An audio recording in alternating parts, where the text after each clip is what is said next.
6 Cautions for the New Christian Right by John Harris. As far as I can tell, the New Christian Right, NCR, is primarily composed of younger American Protestants interested in overcoming liberal ideology by restoring Christian order to their lives, churches, and society. The movement is broad in that it encompasses different flavors and visions for how life ought to be arranged. It includes guilty equity theonomists, paleo-conservatives, self-described Christian nationalists, traditional Baptists, and others. Some critics argue that this movement, along with the broader post-liberal ethos it embodies, is essentially a revived form of fascism, pointing to its rejection of social pluralism, its focus on group identities, and its aim to use political power to enforce Christian-based social mores. Of course, by these standards, all pre-modern Christian societies would be, quote, fascist. In reality, the New Christian Right is a group primarily composed of men who are deeply aware of what they call, quote, trash world, and its potential to ruin their children's lives. Disillusioned with the leadership of traditional legacy ministry and political approaches, they see little hope for change.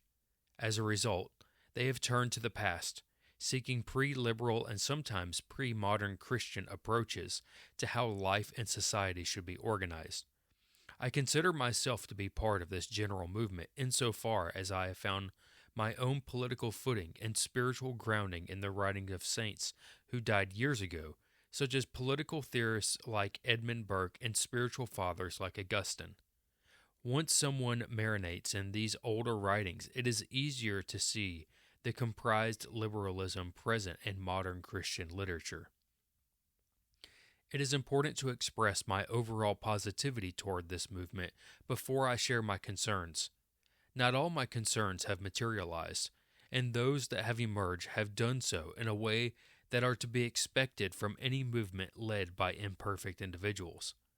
I am far from perfect, and so are my Christian brothers who are working to understand and challenge the decadence, idolatry, and perversion of trash world. Still, I hope and pray that we remain humble enough to self-reflect and avoid the pitfalls that can scuttle any movement. If my work on social justice in the church has taught me anything, it is that the older generations who control legacy ministries often struggle to receive input, admit mistakes, and apologize for egregious wrongs. If the leaders of the New Christian Right are to truly replace them, they must not repeat the same error. We must stand together and guard our flanks against spiritual attacks. Number 1. Do not repay evil for evil. Romans 12:17. Figures on the New Christian Right are subject to many unfair attacks, including from people they have looked up to in legacy ministries. In response, it is easy to build resentment, lash out, and throw out the baby with the bathwater. Jesus had many harsh things to say to the Pharisees, but he never sinned against them, nor did he reinforce the Romans' authority by manipulating situations so that they would be in trouble with the authorities. His opposition was driven by a love for God and others. During his earthly ministry, he only warned people about their false teachings and exposed their hypocrisy when they tried to undermine the good he was doing. He did not trade petty personal taunts or showcase any vain sensitivity over his own reputation. Importantly, he also distinguished between the Pharisees and the common people who followed them in ignorance. There are many Christians with liberal viewpoints who, despite differences, still offer valuable insights on certain issues. There are times when I have even encouraged children with negligent parents to look for the positive qualities in them, rather than completely dismiss everything about them. As Christians, we are called to tear down every lofty thing raised up against the knowledge of God. 2 Corinthians 10:5. But we should leave judgment of the truly evil to God, trusting in His righteousness rather than seeking personal vengeance. Number 2. Do not center your life around NCR leaders. 1 Corinthians 3:5-7. The new Christian right movement is in flux. Some of the more prominent leaders have shifted their views on topics such as natural law, patriarchy, and eschatology in just the past few years. Perhaps nothing has changed more rapidly than historical paradigms, including interpretations of the founding, the war between the states, and the world wars. Since the NCR owes much of its existence to the failures of legacy organizations, there is a quote, back to the drawing board spirit within the movement.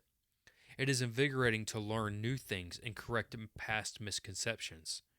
Everyone is, to some extent, a student in this process. However, it can be risky if the entire confidence of a movement rests solely on the students. One of the major failures of the celebrity preacher culture was that it placed burdens on individuals who were not equipped to bear them. While it's important to show respect where it is due, it is dangerous to outsource all of one's thinking or rely on a single person for spiritual guidance, especially when they are relatively untested. On a personal note, I feel uncomfortable when people place me on a pedestal as if I hold the key to all knowledge and am infallible on the topics I discuss. This is not healthy. I do not possess all the answers, and there is much I still need to learn. NCR leaders must be especially vigilant in pointing people to Christ and His truth, particularly in an age when people will grab anything to make their lives feel stable again. Number 3. Honor the gray-headed. Leviticus 19:32. I have told friends before that I believe the NCR is doomed if older people are not a part of it.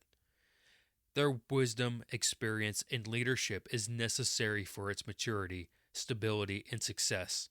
The truth is, there are many older folks who do have answers for the problems afflicting us today. They possess common sense, a knowledge of history, minds saturated in the Scripture, and a penchant for practical application. I know this because I have met them all over the country. I try to invite them to headline events and come on my podcasts.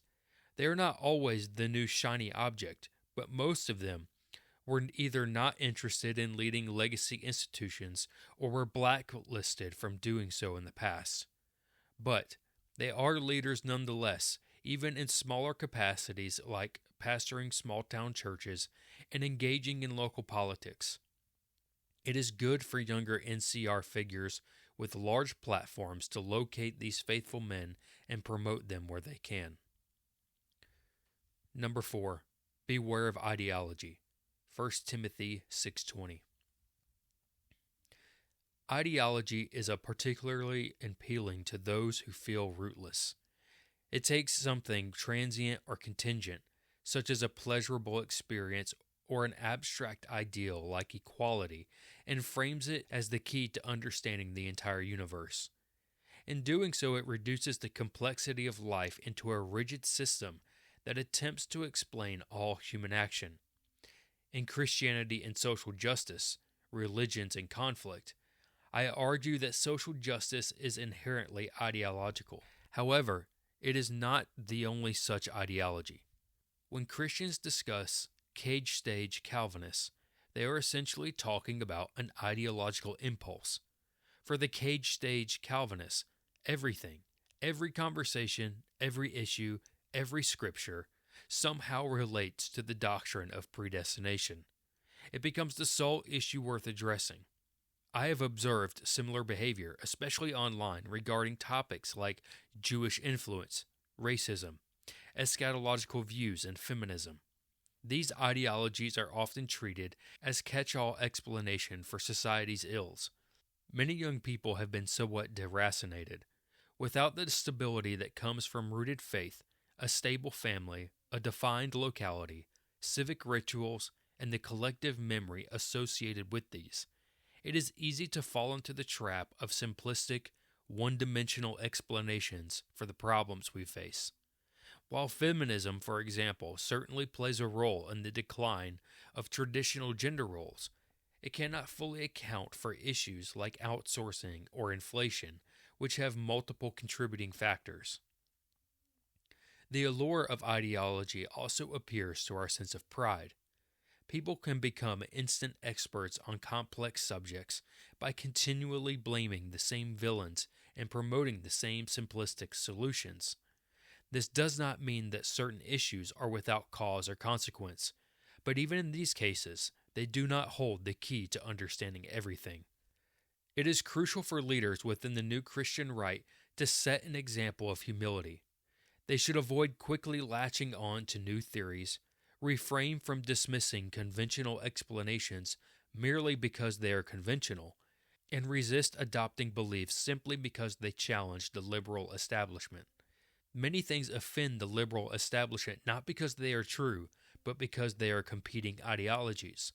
The new Christian right must focus on understanding the full range of wise principles, cultivating all the cardinal virtues, and gathering all information to make informed decisions.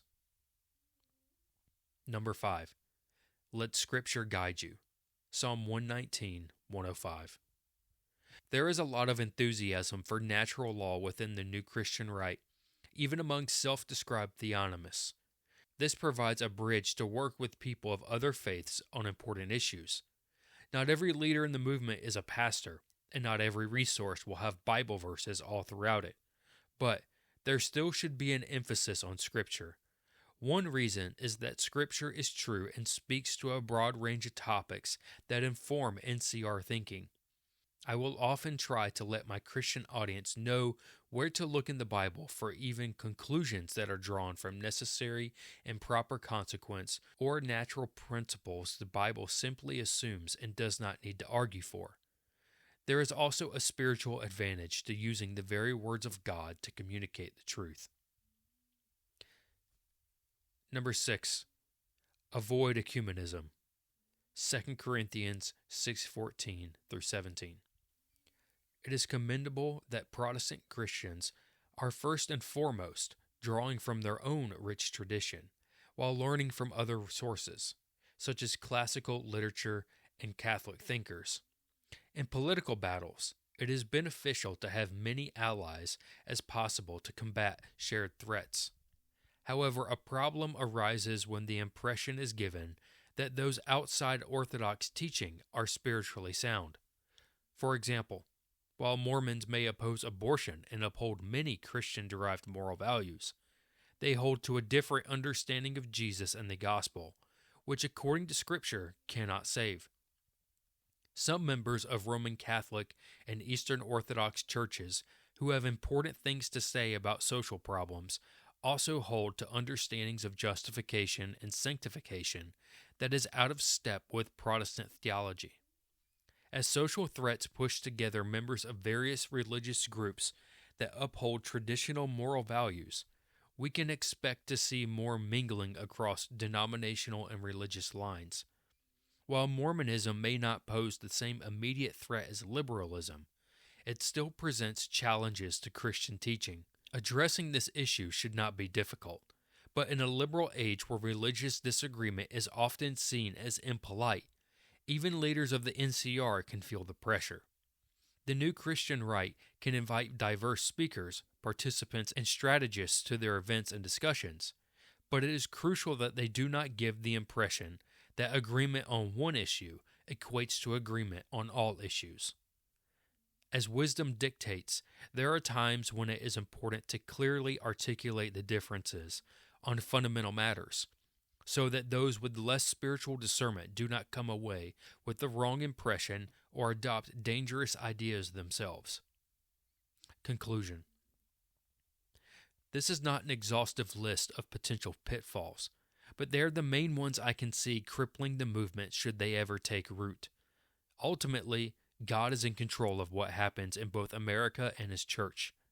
He is raising up a generation of Christian men and women to set a new direction for American Christians. Really, though, it's not so much a new path, but a return to the old path we left at our peril. May God continue to bless enthusiasm for His order, wisdom, and law in our daily lives and into the future. Thank you for listening to TruthScript. This article and many others can be found at truthscript.com, and you can follow us on Facebook, X, and YouTube. If you haven't already, please like, share, and subscribe for more content.